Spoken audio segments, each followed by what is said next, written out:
তো বন্ধুরা, রান্নাঘরে চলে আসলাম একটা রান্না নিয়ে। আজকে রান্না করব কাঁঠাল চিংড়ি। দেখতে থাকুন কীরকম করে আমি কাঁঠাল চিংড়ি বানাই। কাঁঠাল চিংড়ি করার জন্য একটা মশলা করে নিব। প্রথমে টমেটো, পেঁয়াজ, কয়েক কোয়া রসুন, কাঁচা লঙ্কা, আদা,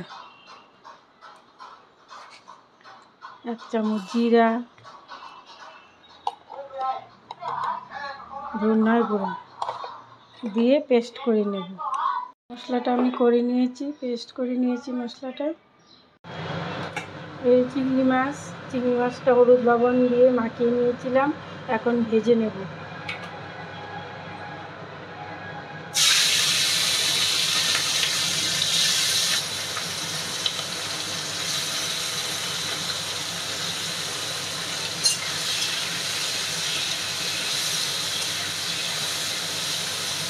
চিংড়ি মাছটা আমার ভাজা হয়ে গেছে, এখন নামিয়ে নেব।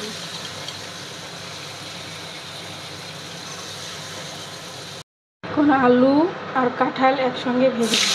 আলুটা দিয়ে দিলাম,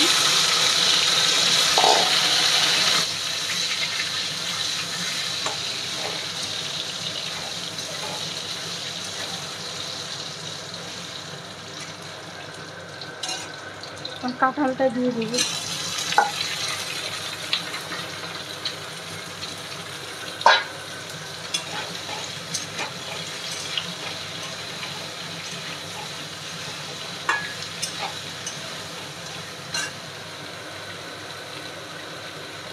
লবণ, হলুদ আর দিয়ে দিলাম।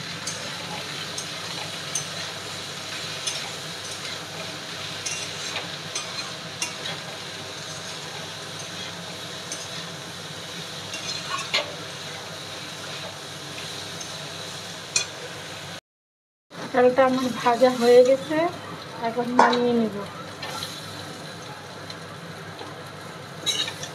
এখন সম্বারে দেব একটা তেজপাতা 2 টুকরো করে,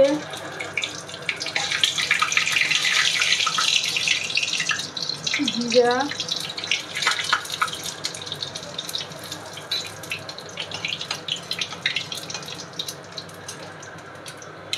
পেঁয়াজ,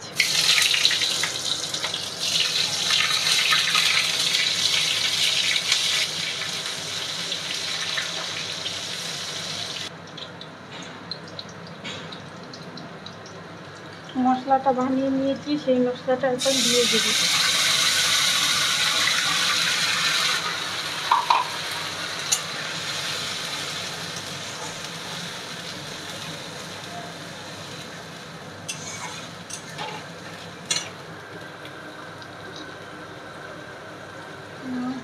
আধা চামচ লবণ, হলুদের গুঁড়া দিয়ে মশলাটা কষিয়ে নেব।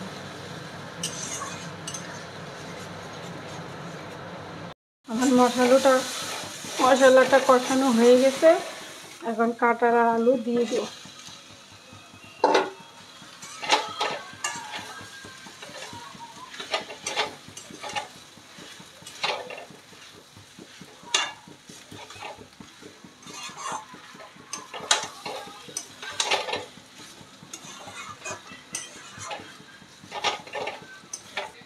চিংড়িও দিয়ে দেব।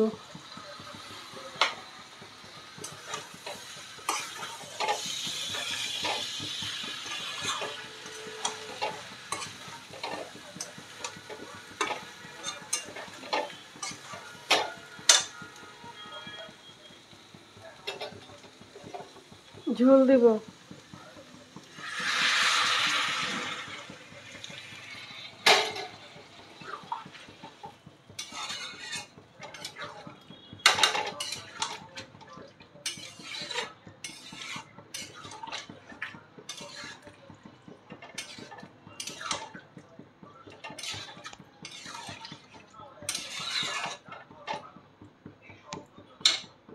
বন্ধুরা, কাঁঠাল চিংড়ি হয়ে গেছে, গরম মশলার গুঁড়া দিয়ে নামিয়ে নেব।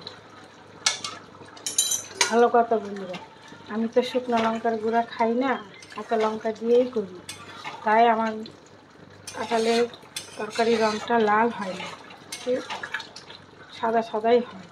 কিন্তু যারা পছন্দ করেন শুকনো লঙ্কা খেতে তারা শুকনো লঙ্কা দিয়ে দেবে। আমি খুব কম ব্যবহার করি শুকনো লঙ্কা, আমি কাঁচা লঙ্কা দিয়েই বেশি করি। হয়ে গেছে, আমি এখন নামিয়ে নিব।